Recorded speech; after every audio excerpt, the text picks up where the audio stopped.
ठीक है। लास्ट हमने टॉपिक शुरू कर दिया था आपके बैच में पॉलिटी का। और हमने लास्ट लिखवाया था इंडियन कॉन्स्टिट्यूशन के कुछ फीचर हम लोग डिस्कस कर रहे थे, है ना। ठीक, आगे कंटिन्यू करते हैं। ये लिखवा दिया था कि ये दो लैंग्वेजेस में है, हिंदी और इंग्लिश में। और इसको हीलियम बेस्ड कंटेनर में रखा गया है पार्लियामेंट की लाइब्रेरी में। ठीक है, आगे बढ़ते हैं इसमें। नेक्स्ट पॉइंट आ जाओ।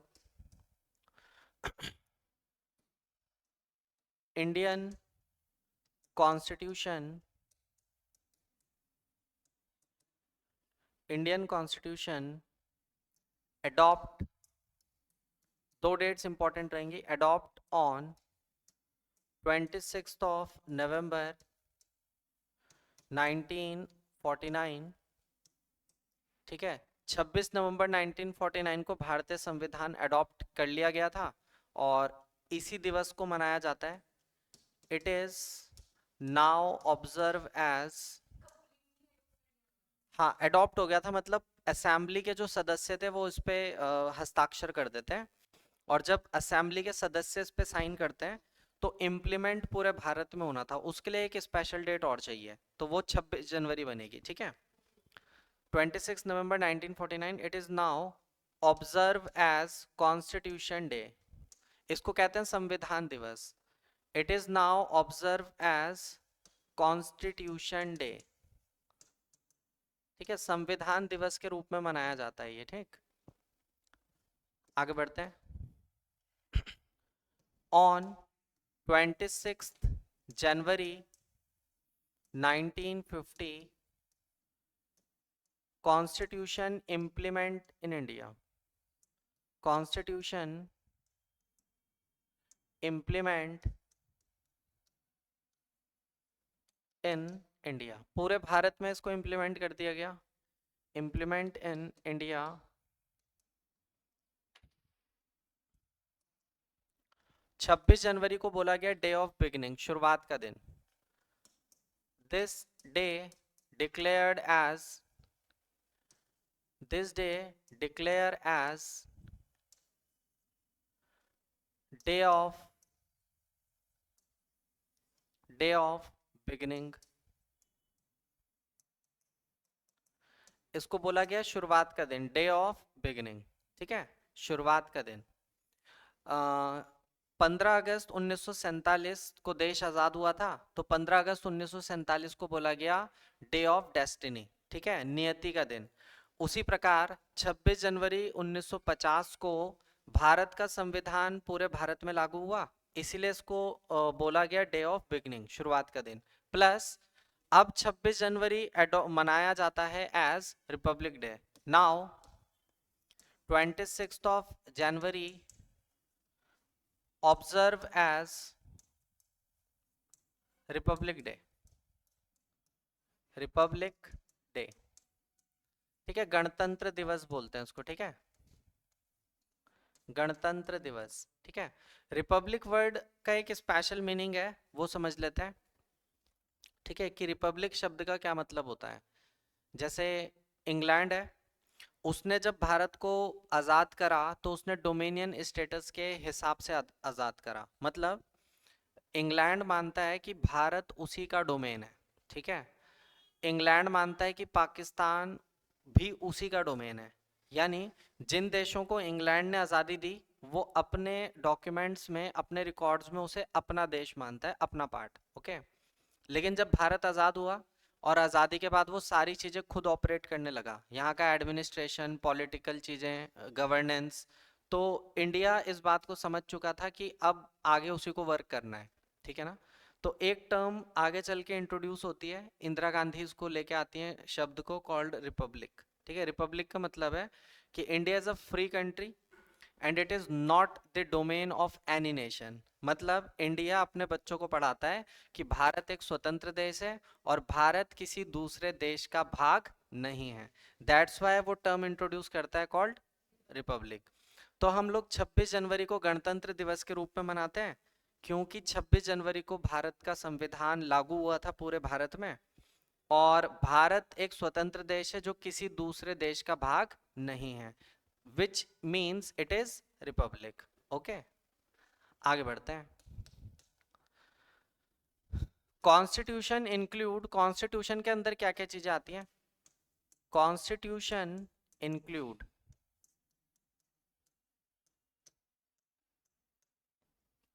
कॉन्स्टिट्यूशन इंक्लूड, ठीक है। कॉन्स्टिट्यूशन के अंदर क्या क्या चीजें आती हैं? तो सबसे पहले इसमें लिखेंगे शेड्यूल्स, अनुसूचियां। शेड्यूल आती हैं 12। जो ओरिजिनल संविधान है उसमें 8 शेड्यूल होती थी, बाद में 4 एड ऑन की गई, तो टोटल हो गई 12। मैं इसको ऐसे लिख सकता हूँ 8+4 कर सकता हूँ मैं इसको, 8+4, 8+4।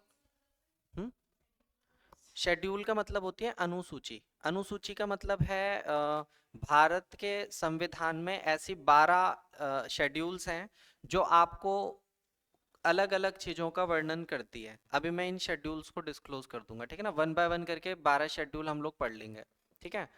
तो शेड्यूल ओरिजिनल कॉन्स्टिट्यूशन में 8 थी, बाद में स्वतंत्रता के बाद 1950 के बाद 4 और जोड़नी पड़ी हमें मजबूरी में, तो 4 शेड्यूल इसमें ऐड ऑन हुई, तो टोटल संख्या कितनी हो गई? 12 हो गई।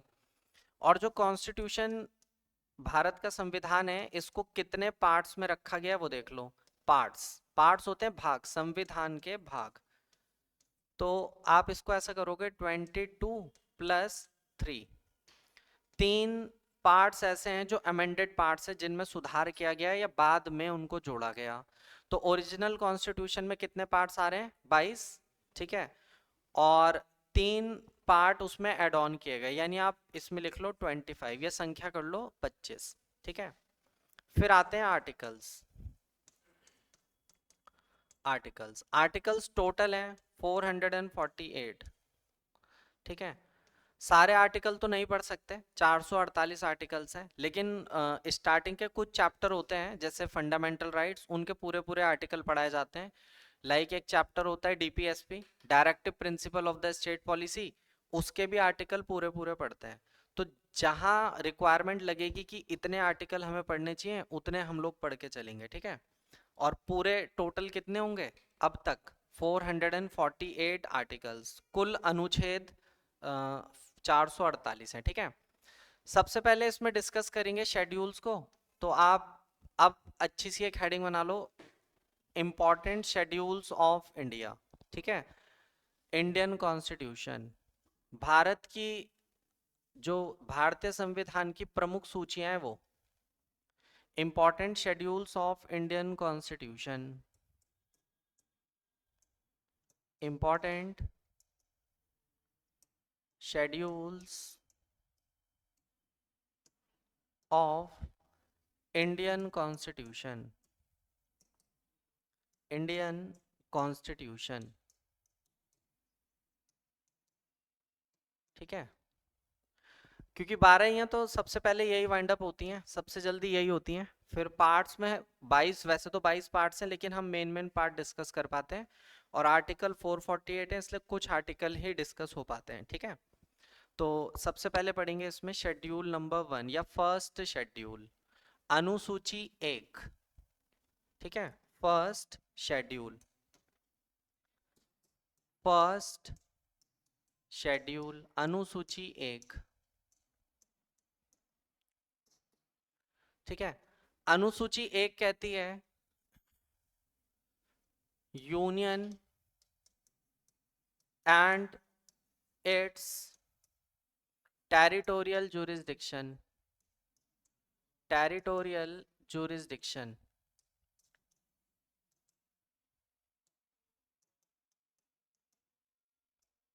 ठीक है। भारत के जो राज्य हैं उनको बोलते हैं संघ, यूनियन। संघ और संघ अधिशासित क्षेत्रों में जो न्याय व्यवस्था है उसके बारे में वर्णन करता है, टेरिटोरियल jurisdiction, ठीक।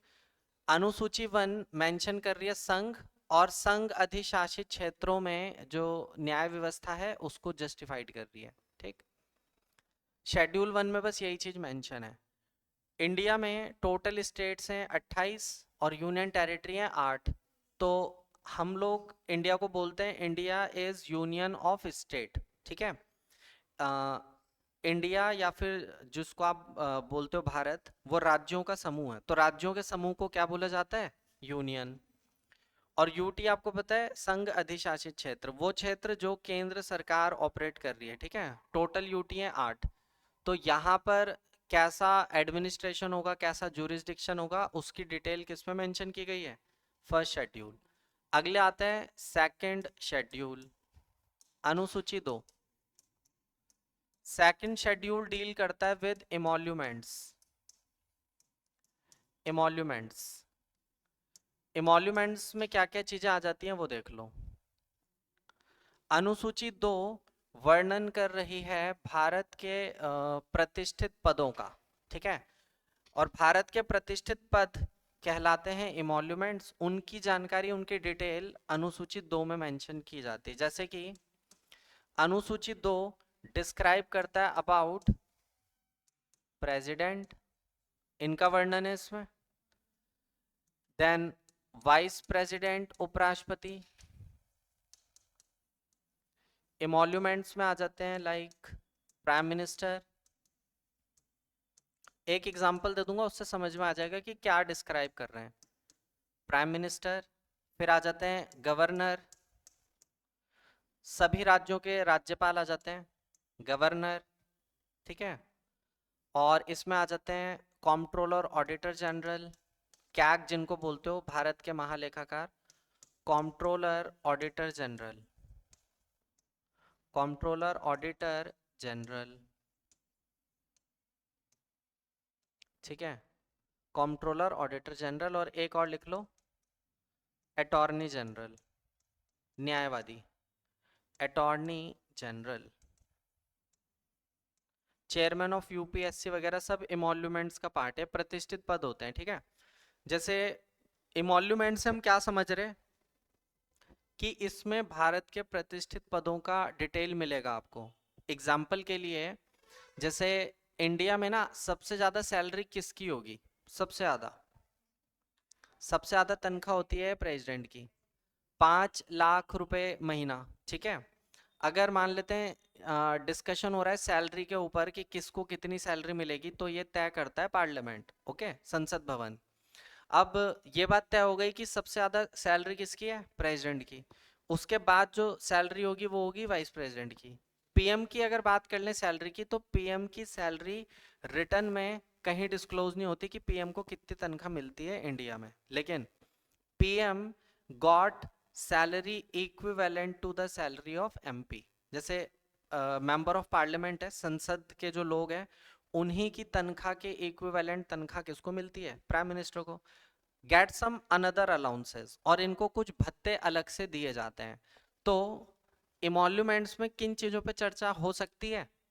सैलरी, ठीक है, हो सकता है अलाउंसेस, कोई फैसिलिटी, इन चीजों पे चर्चा होती है। तो इमोल्यूमेंट्स भारत के प्रतिष्ठित पद होते हैं, जिसका वर्णन किस में किया गया है? अनुसूची 2 में, ठीक है। फिर आता है शेड्यूल नंबर 3। प्राइम मिनिस्टर की सैलरी लिखित में नहीं मिलती, क्योंकि मान लीजिए कि जो संसद भवन है, संसद भवन में जीती हुई जो पार्टी है, रूलिंग पार्टी, उसका टॉप पॉलिटिकल लीडर ही क्या बनता है? पीएम बनता है। अब majority winning majority winning party इनकी है, ठीक है। तो इनका जो सबसे बड़ा नेता होगा, कायदे में तो उसको तनख्वाह ज़्यादा मिलनी चाहिए ना। हाँ, कहते तो यही है, लेकिन अगर वो सबसे ज़्यादा तनख्वाह लेंगे, तो फिर राष्ट्रपति की जो टॉप पोस्ट होती है ना, पीएम से बड़ी पोस्ट कौन सी होती है? राष्ट्रपति। अगर मान लो इनडायरेक्टली पैसा ये ज़्यादा ले रहे हैं और इनकी कम है, तो चीज़ें क्लैश करती है ना।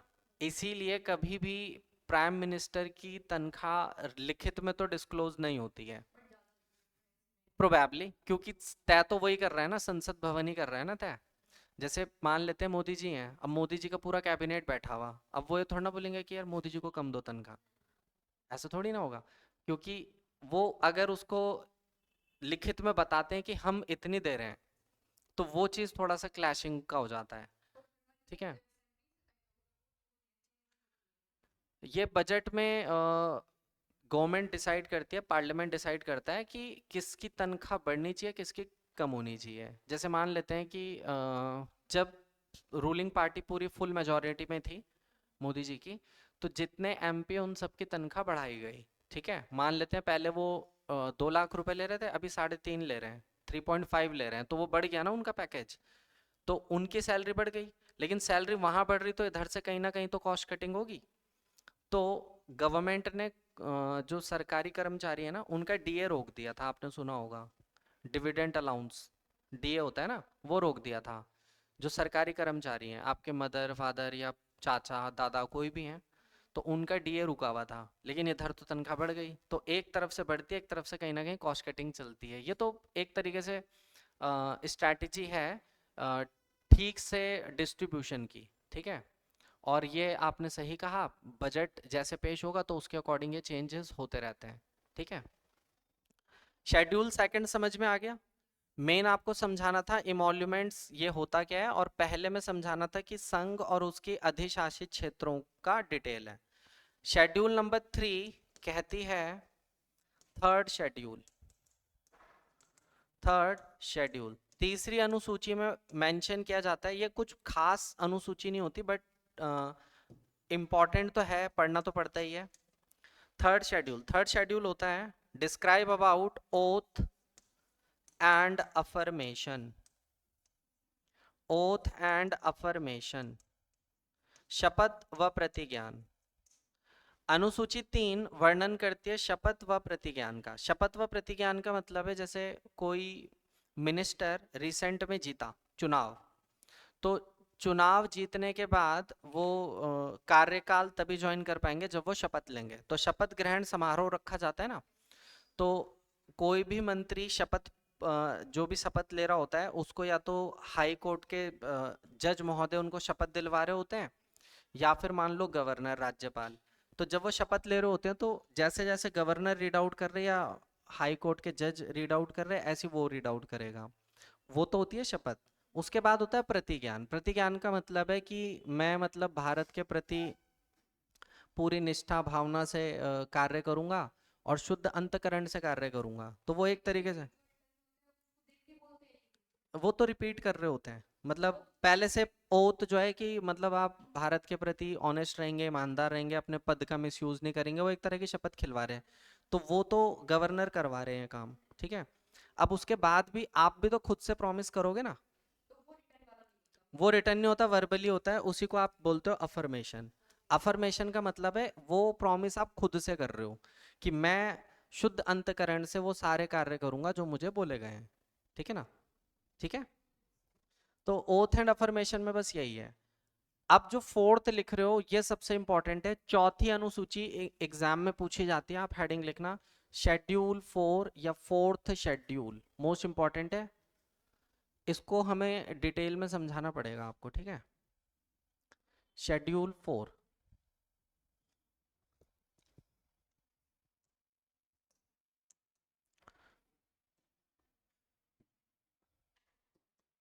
फोर्थ शेड्यूल अनुसूची 4। तो फोर्थ शेड्यूल डील करती है किस चीज में, वो देख लेते हैं। Allocation of seats in Rajya Sabha, allocation of seats in Rajya Sabha.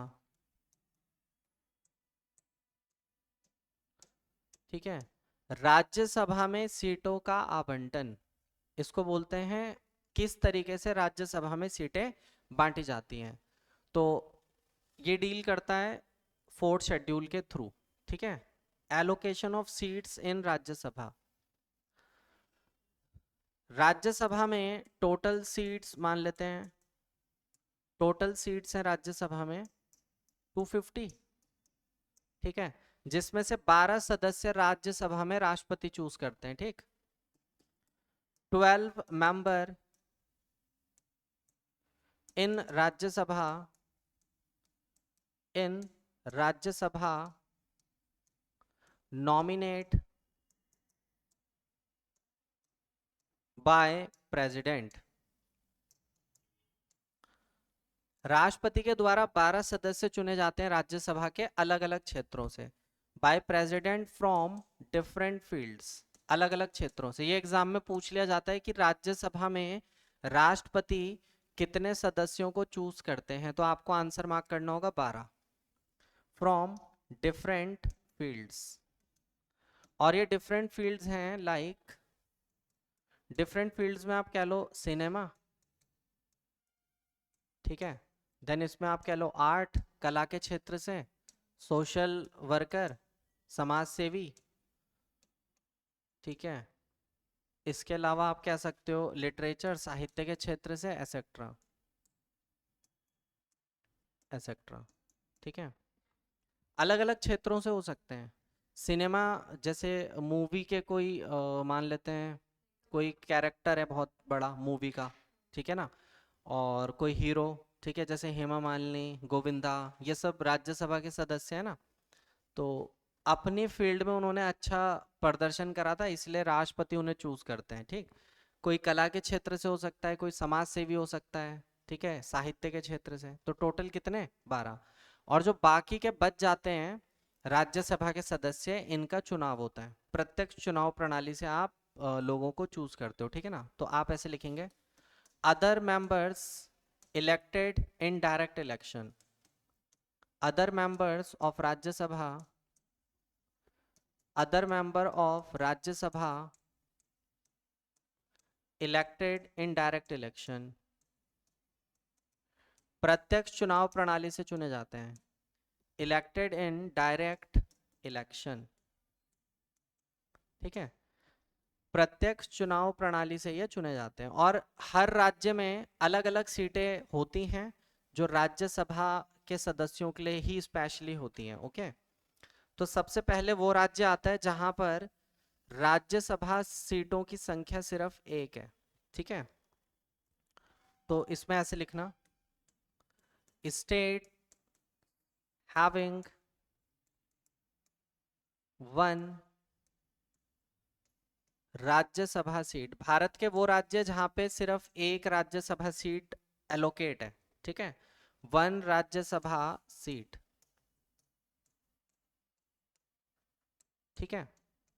तो भारत के वो राज्य जहां पर सिर्फ एक राज्यसभा सीट आती है उनके नाम है अरुणाचल प्रदेश,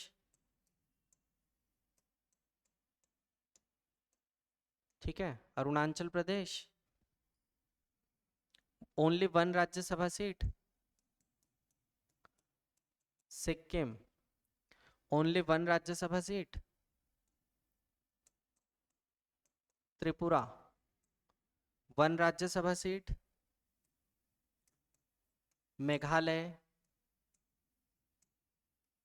one Rajya Sabha seat, Mizoram, one Rajya Sabha seat, Manipur, one Rajya Sabha seat, Nagaland, इसमें भी वन राज्यसभा सीट है, and Goa, one Rajya Sabha seat, ठीक है, क्लियर। पॉपुलेशन, गोवा सिर्फ 2 डिस्ट्रिक्ट है गोवा में, और पॉपुलेशन है 14 लाख। अब 14 लाख लोगों के लिए एक राज्यसभा का सांसद काफ़ी है, ठीक है ना। तो डिपेंड करता है, आप स्टेट की पॉपुलेशन के हिसाब से अगर बात करो तो एक सीट सफिशिएंट है। जैसे सिक्किम है, 4 जिले हैं सिक्किम में, north Sikkim, south Sikkim, east Sikkim, west Sikkim, ये 4 डिस्ट्रिक्ट है, और 4 जिलों में टोटल पॉपुलेशन 6 लाख है, देहरादून की आबादी से भी कम, ठीक है। तो सिक्किम में 6 लाख लोगों के लिए एक राज्यसभा का एमपी बहुत है, क्योंकि 6 लाख लोगों का प्रतिनिधि वो करेगा ना, संसद भवन में जब आएगा तो वो पर्सन सिक्किम के मेरिट और डीमेरिट वहां बता सकता है। तो लोगों ने अपना एक प्रतिनिधि चूज करके कहाँ बिठा दिया, राज्यसभा में। अब सिक्किम को कोई प्रॉब्लम है, कोई समस्या है, तो वही प्रतिनिधि वहां बात करेगा, ठीक है। तो कितनी सीट आती हैं, एक सीट आती है इन राज्यों से, ठीक है ना। तो ये वाला पहला पॉइंट डन है। अब आ जाओ अगला पॉइंट, भारत के वो राज्य जहां पर 3 राज्यसभा सीट इंट्रोड्यूस्ड होती हैं, state having 3 Rajya Sabha seats, Bharat का वो स्टेट जहां पर 3 राज्यसभा सीटें आती हैं, और स्टेट के साथ आप स्लैश में यूटी भी कर लेना, ठीक है। तो स्टेट प्लस यूटी दोनों हो सकते हैं, ऐसा नहीं है कि हम खाली स्टेट की बात कर रहे हैं। स्टेट स्लैश करके कर लेना, union territory having 3 Rajya Sabha seat, 3 Rajya Sabha seat, ठीक है। तो भारत के वो राज्य, वो संघ अधिशासित क्षेत्र जहां पर सिर्फ राज्यसभा सीट कितनी आती हैं, 3 आती हैं, ठीक है। यूपी ना ना, 3 सीट है यूपी में, तो बहुत है। यूपी अकेला स्टेट है जहां पर 31 राज्यसभा सीटें आएंगी, पॉपुलेशन सबसे ज्यादा है उत्तर प्रदेश की, ठीक है ना। 3 सीट जहां से राज्यसभा में आती हैं, वो नंबर 1 है उत्तराखंड। उत्तराखंड की टोटल आबादी है 1 करोड़ 21 लाख, ठीक है। और 3 लोग सफिशेंट है, ठीक है। 40-40 के हिसाब से भी बात कर लो कि एक सीट 40 लाख लोगों का प्रतिनिधि कर रही है, तो आप मान लो कि 1 करोड़ 20 लाख हो गए ना, तो 3 सीटें बहुत है उत्तराखंड में, ठीक। दूसरा स्टेट है हिमाचल। हिमाचल हिमाचल प्रदेश, 3 राज्यसभा सीटें आती हैं हिमाचल प्रदेश में।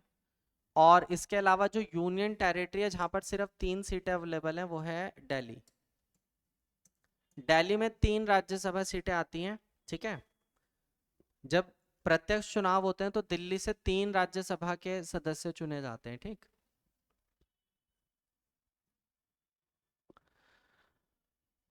फिर आता है वो स्टेट जहां पर राज्यसभा सीट है 16 Rajya Sabha seat. State having 16 Rajya Sabha seat,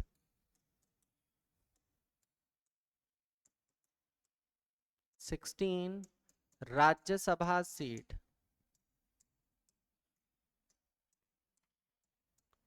ठीक है। भारत का वो राज्य जहां पर 16 राज्यसभा सीटें आती हैं, दैट इज वेस्ट बंगाल। पश्चिम बंगाल से आती हैं 16 राज्यसभा सीटें। और दूसरा लिख लो बिहार। वेस्ट बंगाल बिहार 16 राज्यसभा सीटें आती हैं, ठीक है।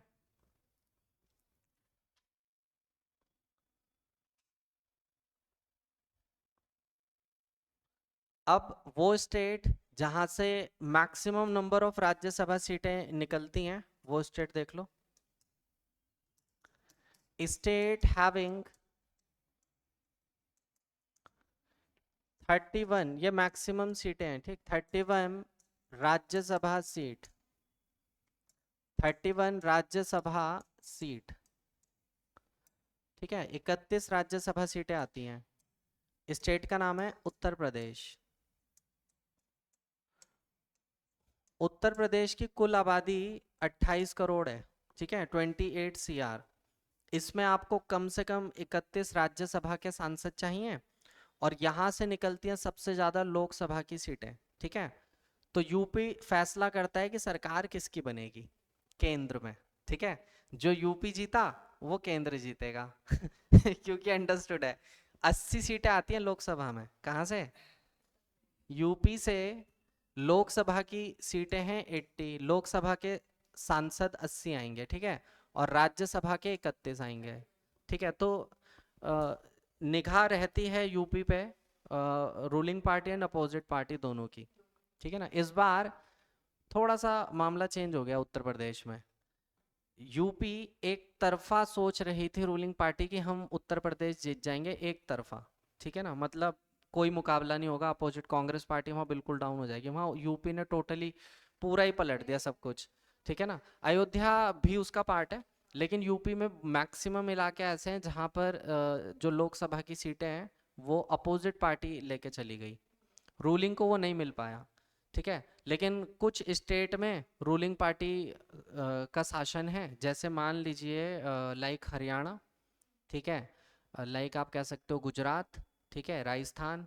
तो ये अदर स्टेट्स में तो हैं, कुछ स्टेट्स में इनकी नहीं चल पाती है, जैसे नॉर्थ ईस्ट के कुछ स्टेट्स हो गए, साउथ के हो गए, ठीक है।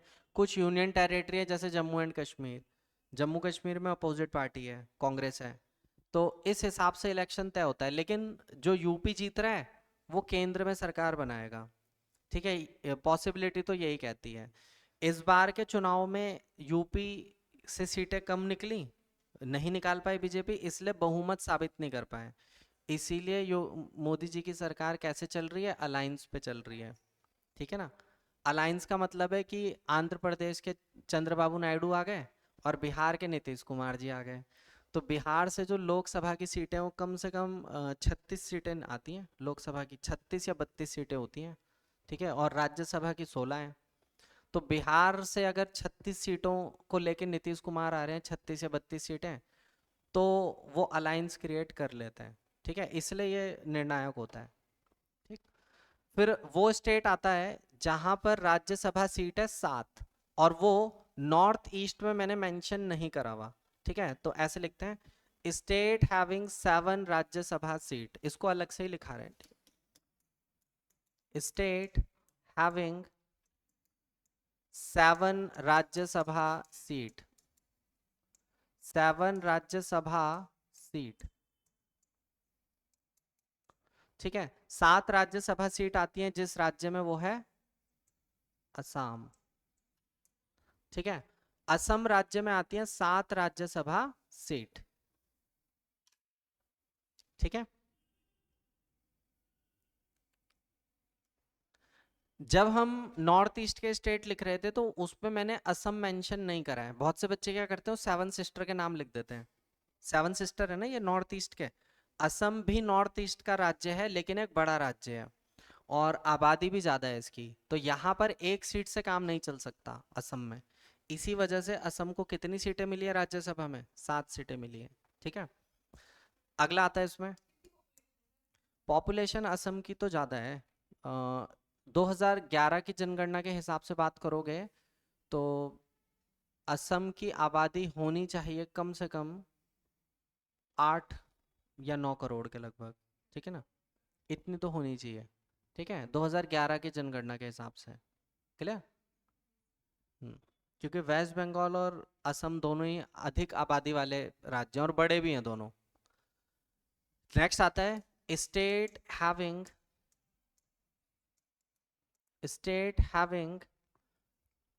18 राज्यसभा सीट, 18 राज्यसभा सीट आती है जिस राज्य में, वो है 18 Rajya Sabha seat,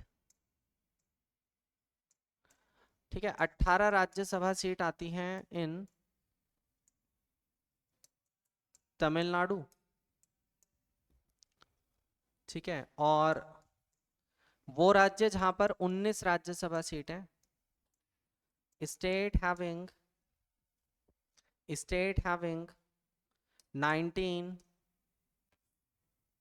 state having 19 Rajya Sabha seat, 19 Rajya Sabha seat, 19 Rajya Sabha seat आती है महाराष्ट्र में,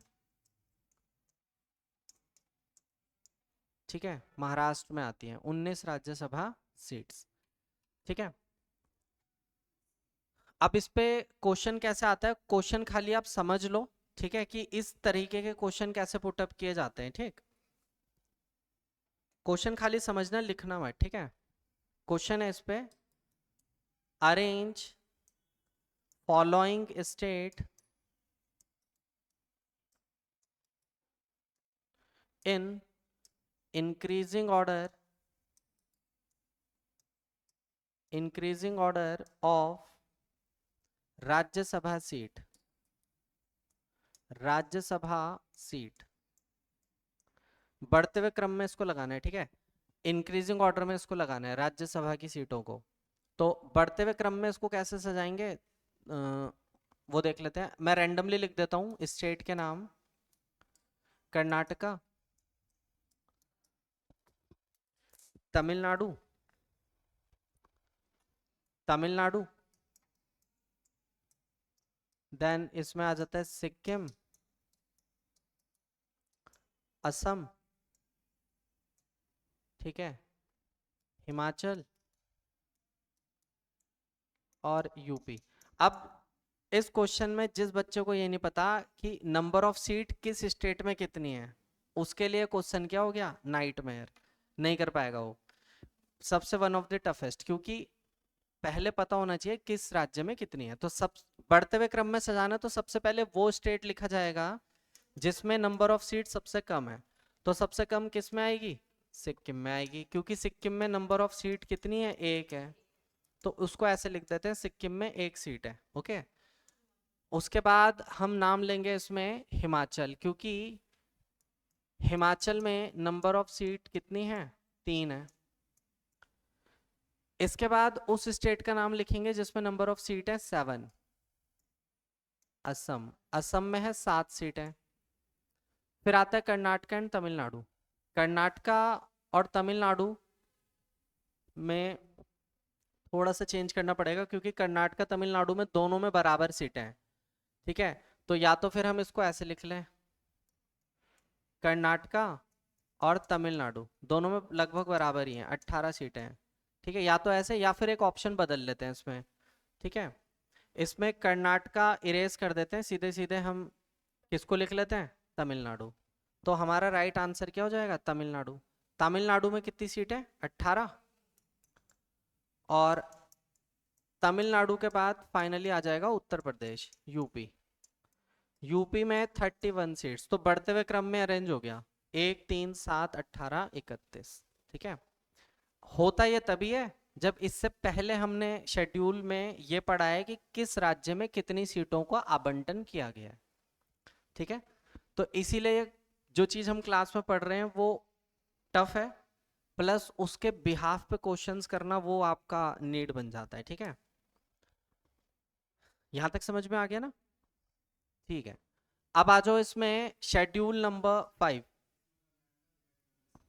कर सकते हो आप, कर सकते हो। देखो 28 राज्य हैं, हर राज्य में आपको सीटों का डिस्क्रिप्शन मिलेगा। हमने यहाँ पर कुछ स्टेट मेंशन करे हैं। ठीक है, इसमें आप कर्नाटका मेंशन कर लो तो 18 कर्नाटका में भी मिलेंगी। ठीक है ना। नेक्स्ट अगला आता है शेड्यूल नंबर अनुसूची 5। अनुसूची 5 क्या कहती है वो देख लो। शेड्यूल 5,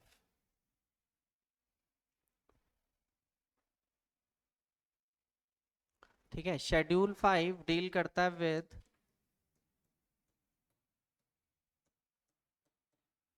अनुसूची 5 ना, या फिफ्थ शेड्यूल कर लो इसको, फिफ्थ शेड्यूल। अनुसूची 5 डील करता है विद एडमिनिस्ट्रेशन ओवर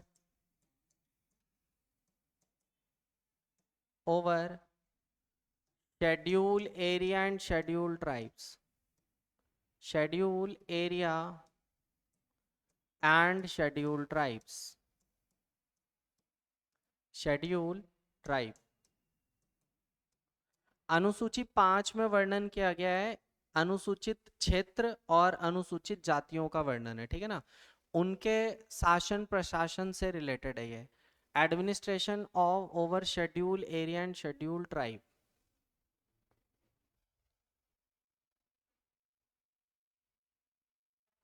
ठीक है,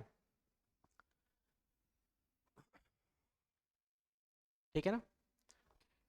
अब शेड्यूल एरिया और शेड्यूल ट्राइब है क्या, वो समझते हैं। जैसे मान लो भारत नया नया आज़ाद हुआ, ठीक है, तो भारत के बहुत से ऐसे इलाके थे जो शेड्यूल्ड एरिया में आता है, और वहाँ पे विकास करना, डेवलपमेंट करना भारत सरकार की जिम्मेदारी है। ठीक है, और बहुत से ऐसे इलाके हैं जो शेड्यूल एरिया होने के साथ साथ वहाँ पर कुछ ट्राइब्स रहती हैं, जनजातियाँ रहती हैं। तो ऐसी जनजातियों को, अनुसूचित जनजातियों को उनके प्रिमिटिव रहन सहन से बाहर निकाल के उन्हें सुविधाएं देना भारत सरकार की जिम्मेदारी बन चुकी थी। ठीक है ना, और इवन ये लोग मान भी नहीं रहे थे कि भारत में कोई नई सरकार आ गई और वो नई सरकार हम पे शासन करेगी। तो ऐसी कितनी शेड्यूल ट्राइब्स इंडिया में ऑफिशियल हैं आज की डेट में, आपको ये चीज पता होनी चाहिए कि भारत में कितनी शेड्यूल ट्राइब्स मौजूद हैं एट प्रेजेंट। ठीक है, अनुसूचित जातियां कितनी है हम पे, शेड्यूल ट्राइब्स नंबर, एक नंबर ठीक है, शेड्यूल ट्राइब का एक नंबर नहीं पता, कोई आइडिया नहीं है। इंडिया में टोटल शेड्यूल्स ट्राइब्स हैं 647, 647 शेड्यूल ट्राइब्स हैं। ओके, इन शेड्यूल ट्राइब्स को, जो बिखरी हुई शेड्यूल ट्राइब्स हैं, इनको एक सिंगल एडमिनिस्ट्रेशन में लाना one of the biggest challenge for Indian government. ठीक है, हमारा संविधान चाहता है कि इनको सुविधाएं दें, इनको प्रिमिटिव तरीके तौर तरीके छोड़ के इनको जंगलों से बाहर निकालें और इन्हें आगे डेवलप करवाएं। ठीक है, इनका विकास करवाएं। तो और विकास के साथ साथ इनको एक सिंगल एडमिनिस्ट्रेशन में भी लाएं। ठीक है ना, क्योंकि अगर ये सब बिखरे हुए रहेंगे तो सिंगल एडमिनिस्ट्रेशन नहीं हो पाएगा ना। कैसे भारत सरकार शासन कर पाती अगर इनको एक सिंगल एडमिनिस्ट्रेशन में नहीं ला पा रही है। तो एक बिगेस्ट चैलेंज था। उसके लिए गवर्नमेंट इंट्रोड्यूस मतलब कॉन्स्टिट्यूशन इंट्रोड्यूस करवाता है 5th शेड्यूल। ठीक है, इसी में बात की गई है कि अनुसूचित क्षेत्र और अनुसूचित जनजातियों का विकास भारत करेगा। ठीक है ना, उसकी डिटेल है इसमें। तो ऐसी टोटल ट्राइब्स हैं 647, जिसमें से कुछ एग्जाम्पल आप बोल सकते हो शेड्यूल ट्राइब के, जैसे कि भिल, गोंड, गुज्जर, ठीक है, भोटिया, थारू, बुक्सा, एसेट्रा, रज्जी, ये सारी की सारी क्या है, ट्राइब्स हैं। हाँ, प्रिमिटिव तरीके से जो रहते हैं, ये एक्चुअल में यही है, आदिवासी ही उनको आप बोल सकते हो। पहले ऐसे कंक्रीट की बिल्डिंग्स नहीं होती थी ना बड़ी बड़ी, लोग कोशिश करते थे कि वो ऐसे इलाके में रहे जहाँ पे उनको सुविधाएं मिलनी शुरू हों, जैसे पानी की सुविधा, लाइक हंटिंग, वो शिकार कर सकें। ठीक है, लाइक अगर वो खेती बाड़ी भी कर रहे हैं तो डिस्टरबेंस बहुत ज़्यादा ना हो। ठीक, और रिसोर्सेज उनको मिलते रहें फ्री। जैसे आपको कुकिंग करने के लिए लकड़ियाँ कहाँ मिलेंगे, जंगल में अवेलेबल होगी, और आप अपने मवेशी भी वहाँ पाल सकते हो। तो बहुत से लोग पहले फॉरेस्ट रीजन में ही रहते थे। ठीक है, और जो फॉरेस्ट इलाकों में रहते थे वो एक तरीके से आदिवासी थे। उन्हें क्या बोलते हो, आदिवासी। तो आदिवासी लोगों को जंगल से बाहर निकालना और उन्हें सरकारी नौकरी प्रदान करना, उनका डेवलपमेंट करना, ये सरकार के लिए एक बहुत बड़ा चैलेंज था। ठीक है, वो आते ही नहीं थे, वो प्रिमिटिव तरीके से रहना पसंद करते हैं। आज भी अपनी पौराणिक जो उनकी प्रथाएं हैं वो ही निभाते हैं वो, है ना। तो ऐसे में गवर्नमेंट उनको चाहती है कि उनको बाहर निकाले, उनको सुविधाएं दे। तो उसके लिए सरकार ने ये शेड्यूल या कॉन्स्टिट्यूशन ने इंट्रोड्यूस करवाई थी 5th शेड्यूल, जिसको इम्प्लीमेंट भारत की सरकार करवाती है। ठीक है, तो भिल है ना, भिल, भिल को देख के ही समझ जाओगे कि ये लोग भिल हैं। जैसे इनका पहनावा, एथनिक वियर, जो भिल की जो महिला होती है ना, वो यहाँ से यहाँ तक चूड़ियाँ पहनती है वाइट कलर की। ठीक है ना, आप उनके ट्रेडिशनल ड्रेसअप को देख के ही समझ जाओगे कि ये शेड्यूल ट्राइब है, भिल। ठीक है, चूड़ियाँ पहनते हैं वो लोग यहाँ से यहाँ तक। ठीक है, और वही उनका घाघरा चोली जैसा होता ही है, घाघरा चोली। और वो अपनी जो ऑर्नामेंट्स है ना, वो हमारी तरह गोल्ड चांदी ये सब नहीं पहनते, वो अपने ही कोई ट्रेडिशनल ऑर्नामेंट्स पहनते हैं जो उनके कल्चर में चले आ रहे हैं। ठीक है ना, तो कुछ ट्राइब्स को आप देखते ही पहचान जाते हो। अब जैसे गुज्जर है ना, सबसे ज्यादा मवेशी इनके पास होते हैं, कैटल्स। ठीक है, गुज्जर के पास सबसे ज्यादा क्या है, कैटल्स हैं। और ये लोग रहते हैं वन के अंदर। सरकार की प्रॉब्लम ये थी कि उस वन को तो राष्ट्रीय उद्यान बनाना है, पर कैसे डिक्लेयर करें जब तक आप लोगों को वहां से बाहर नहीं निकालोगे। आप राष्ट्रीय उद्यान नहीं घोषित कर सकते ना उसे। सही इन द सेंस कि जैसे मान लो अगर आप गाय भैंस चरा रहे हो और उसी पे आपका जीवन गुजर बसर हो रहा, सरकार कह रही है कि मैं आपको सरकारी नौकरी दे रहा हूँ। ठीक है, एक अच्छा आपका फ्लैट मिल जाएगा, बच्चे अच्छे स्कूल में जाएंगे। ठीक है, और सुविधाएं आपको मिलेंगी।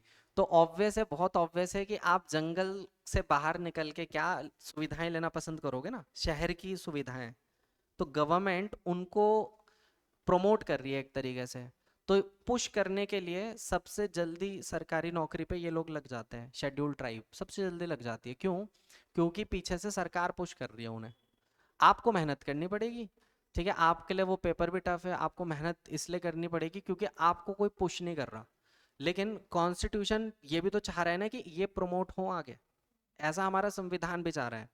और ये प्रॉब्लम भी है क्योंकि इन सबको सिंगल एडमिनिस्ट्रेशन में कैसे जोड़ोगे? ये अपने कुछ कल्चर फॉलो कर रहा, ये अपने कल्चर फॉलो कर रहा, ये अपने कर रहा, तीनों ही संविधान को नहीं मान रहे, लेकिन संविधान कह रहा कि मैं तो ये आपको मेरे को मानना पड़ेगा।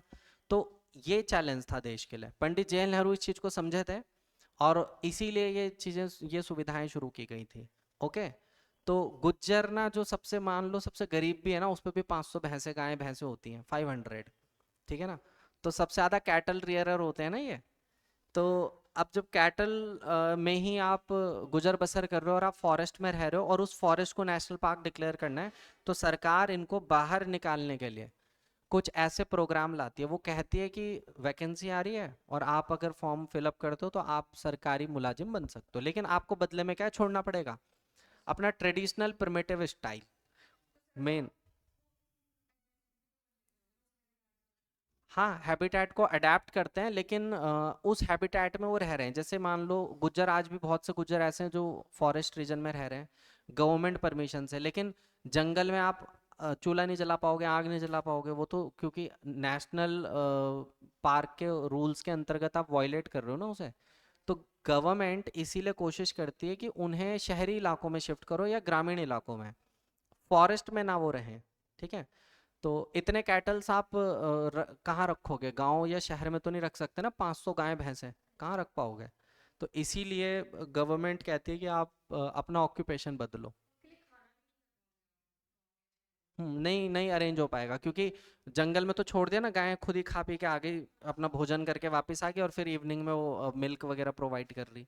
लेकिन यहाँ पर चारा सब चीज़ महंगा होगा ना, तो गवर्नमेंट चाहती है कि आप अपना प्रिमिटिव तरीका, तौर तरीके छोड़ो और एक नए समाज की तरफ आप आगे बढ़ो। तो ऐसे ही मैंने कुछ एग्जांपल दिए। अब जैसे रज्जी ट्राइब है उत्तराखंड की, बहुत खतरनाक ट्राइब होती है, इनविजिबल ट्रेड करती है ये रात के समय आपके लिए ना टोकरी में फल फ्रूट ये सब लेके आ जाएगी और आपके घर के दरवाजे पे रख देगी। नेक्स्ट मॉर्निंग आप वो टोकरी अंदर ले गए, तो अगली रात ना आपको वो टोकरी में कुछ ना कुछ रखना होगा। टोकरी खाली नहीं छोड़नी है आपने, क्योंकि उन्होंने आपका घर देखा है, आपने उन्हें नहीं देखा कि वो लोग कैसे होते हैं। ठीक है ना। अब मान लो आपने थोड़ा लालच करा और आपने खाली टोकरी बाहर रख दी। ठीक है। तो खाली टोकरी तो बाहर रख दी। अब रात को वो ट्राइब के लोग आते हैं, वो देखते हैं अच्छा खाली है टोकरी, तो वो देख के जा चुके हैं कि इस घर से वो कुछ नहीं मिला उन्हें और हमारा प्रोडक्ट ले लिया, फल फ्रूट सब्जी सब ले लिया। तो नेक्स्ट रात वो आते हैं, पूरी ट्राइब आती है उनकी, और वो रात के समय पूरी फैमिली को मार के चली जाती थी, मर्डर कर देती थी। और आप कैसे जज कर पाओगे कि वो कौन था? क्योंकि इसी प्रकार का ट्रेड इनविजिबल होता है। जो लोग जानते हैं कि ये रज्जी ट्राइब करती है वाला ट्रेड, वो लोग उस टोकरी को कभी भी खाली नहीं छोड़ते, उस टोकरी में कुछ ना कुछ रिटर्न गिफ्ट जरूर रखते हैं। आटा रख दिया, दाल रख दी, या कुछ पैसे रख दिए, या फ्रूट रख दिया आपने। ठीक है ना। नहीं नहीं, वो जो अगर आप जो टोकरी में जो भी रख रहे हो वो उसको लेके चले जाएंगे। ये इनविजिबल ट्रेड होता है, बदले में बाटर सिस्टम, वस्तु के बदले वस्तु। ठीक है ना। लेकिन आपने वस्तु के बदले कुछ नहीं दिया तो फंस गए। तो ये ट्राइब बड़ी खतरनाक ट्राइब होती है आजकल तो खैर, क्योंकि आप सोचो आजाद हुए हुए आपको 75-76 साल हो गए, तो अब ये प्रिमिटिव चीजें बदल गई हैं। मतलब जब इंडिया सोचो 1947 में जस्ट आजाद हुआ और वो अपनी लॉ बुक लिख रहा है, तो उसके लिए कितना बड़ा चैलेंज रहा होगा ऐसी इस तरह की खतरनाक ट्राइब्स को उसे सिंगल एडमिनिस्ट्रेशन में लाना, कानून के दायरे में लाना, बड़ा चैलेंज था। अभी आप कह सकते हो कि ये लोग कानून के दायरे में हैं, लेकिन आज भी सरकार का वो प्रोग्राम कंटिन्यू है कि दोबारा से प्रिमिटिव तरीके से ना रहें। ठीक है ना, आया समझ में?